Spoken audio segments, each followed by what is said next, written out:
Salam kasbdoshlar, yaxshimi? Bugun yasamoqchi bo'lgan tortimiz badam do'ppi to'rt. O'zimizning badam do'ppisini loyiha qilib yasagan. Bu bizning dangliq naqshchimiz Toshmamat Botir akamizningki dadasining tug'ilgan kuniga yasalgan tortdi. Nihoyatda jiddiy holatda o'zigacha bir tort loyihalash to'g'ri kelib qoldi. Shuning bilan biz maslahat qilish orqali badam do'ppininki tortisini shu xil loyihani o'ylashib chiqib jiddiy yasadik. Ham bu tunji yasashim bo'lg'achqa vaqt qisqa bo'lg'achqa tafsili tortishga vaqt yer bermay qoldi. Buni men 8 so'mlik holat yasadim. 8 so'mlik nonni chaslab kesib, cho'zdan chiqqan qismini ustiga mashinaga o'xshash piramida holatga keldik.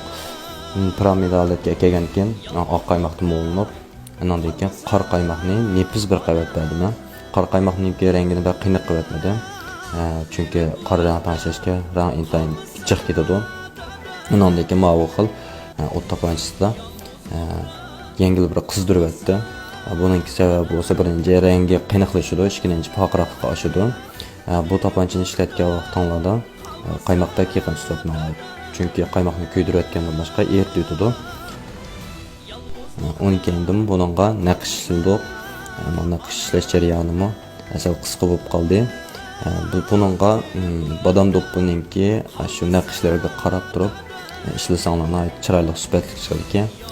Bu tortim sizlarga yordami, yani qanday tortlarni ko'rganlar bor, ayrim session qilib qo'ysanglar bo'ldi. Xayr xo'sh.